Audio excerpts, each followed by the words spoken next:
आदरणीय बृजभूषण राय ब्रिज हम लोगों के बीच आए हुए हैं और यह जो कार्यक्रम है, यह जो सारस्वत अनुष्ठान है, उन्हीं के सम्मान में आयोजित है और इसका संयोजन किया है अनुप्रिया राय जी ने और उनके पतिदेव हम लोगों के बहुत ही आत्मीय है। इन दोनों लोगों ने मिलकर के इस कार्यक्रम का संयोजन किया है।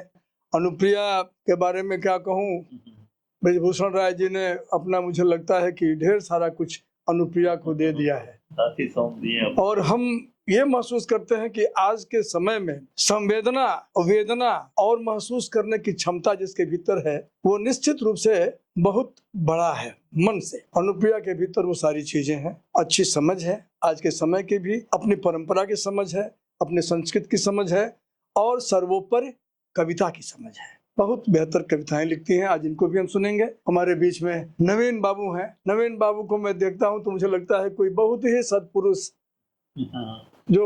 जो बहुत वर्षों तपस्या करने के बाद जिसका पुण्य फलित हो गया, उसको नवीन बाबू जैसे लोग मिलते हैं। बहुत ही सज्जन, हमारे नगर को एक अच्छी श्रेष्ठ बने मौलिक कवयित्री। कविताएं तो बहुत लोग करते हैं, लेकिन ये किसी के भीतर मौलिकता हो, अपनी संवेदना के साथ उपस्थित हो, तो ऐसी है अनुप्रिया। इनके लिए 4 पंक्तियां पढ़ता हूँ, सुनिएगा। यहाँ वहाँ से 4 पंक्तियां इनको दे रहा हूँ इनके लिए, इनके काव्य की जमीन के रूप में।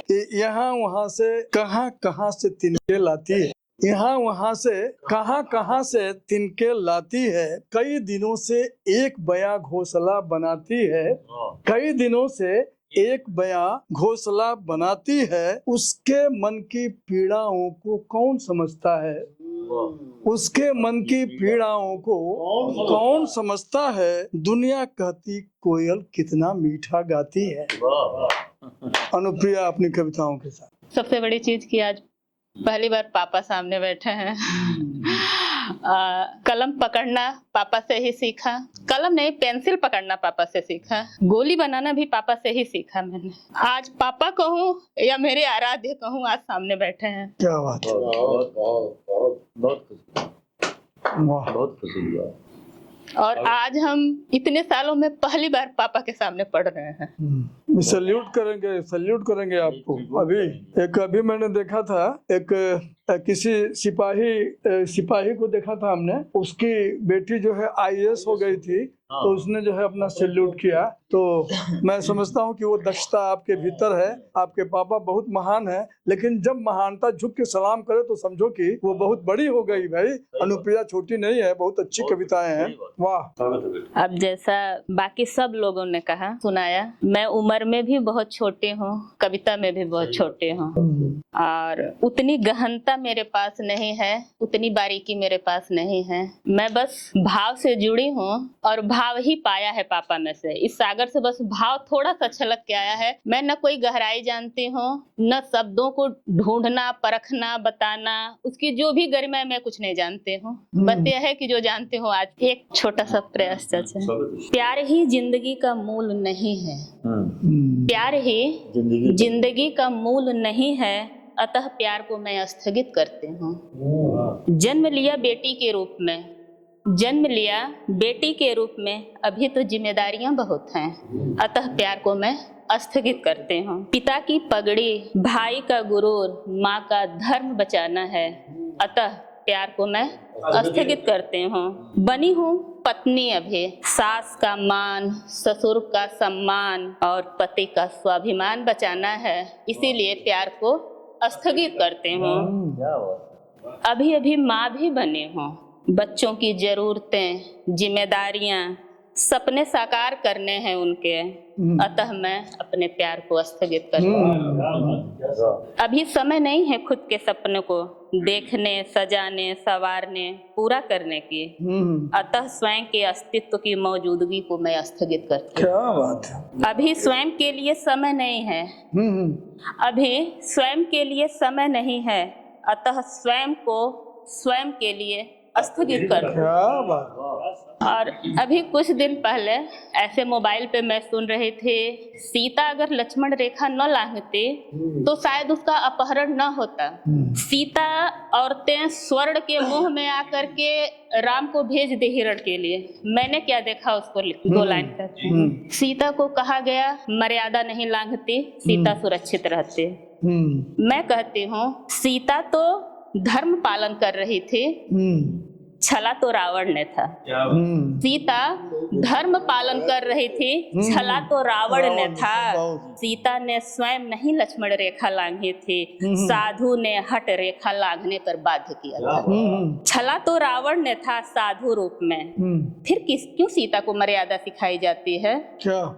नहीं लांघती लक्ष्मण रेखा, अगर नहीं लांघती लक्ष्मण रेखा तो सीता हरण नहीं होता। आतिथ्य साधु का ना करती तो क्या समाज कलंकित ना करता? बहुत अच्छा। मर्यादा अगर लक्ष्मण रेखा पार नहीं करती तो सीता हरण नहीं होता, लेकिन अगर आतिथ्य साधु का ना करती तो क्या समाज कलंकित ना करता? ये भी सही बात है। हरण सीता का नहीं, सीता के मर्यादित संस्कार का हुआ था।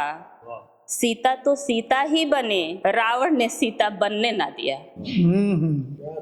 समझ है। बहुत बढ़िया, उच्च कोट की कविता है।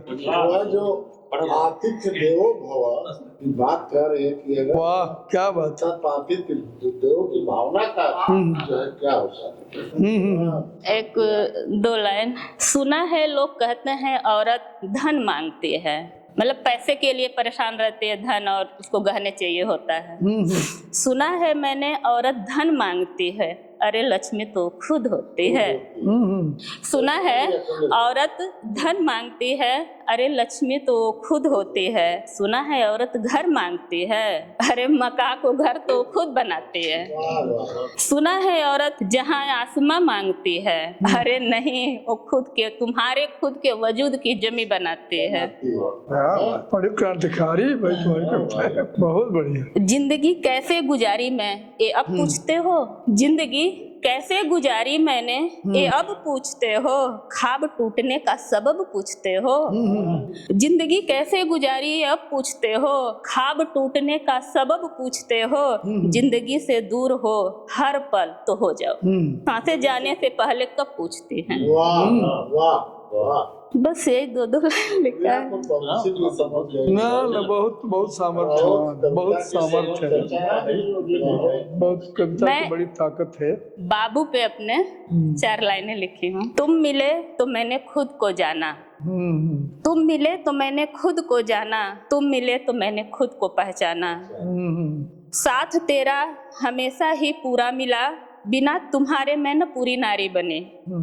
तुम साथ चमके मुझको चमकाया, मेरे दुनिया में मुझे आगे तुमने चलाया, मुझको मुझी से समझाया।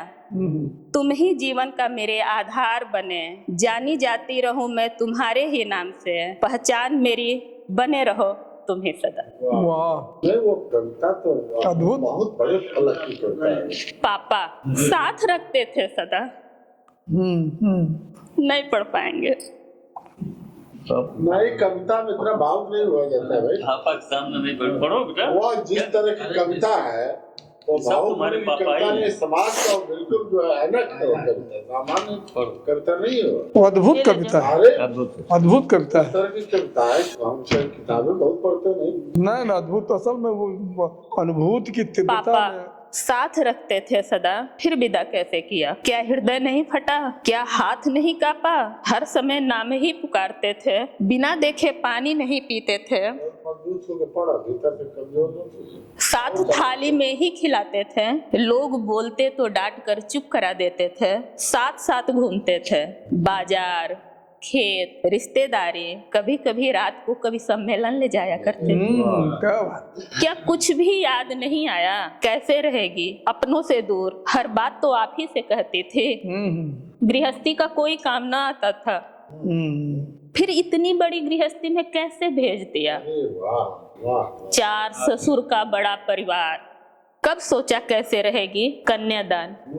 कब सोचा था कैसे रहेगी? कन्यादान। चलो, क्या इस सनातन का पुण्य पाना आपके लिए इतना आवश्यक था? हृदय के टुकड़े को निकाल दिया। 21 साल इसे स्वर्णिम आंचल में मुकलित मन, सारे रोग व्याधि से मुक्त करके इस अनु को कैसे विदा कर दिया? क्या कलेजा नहीं फटा?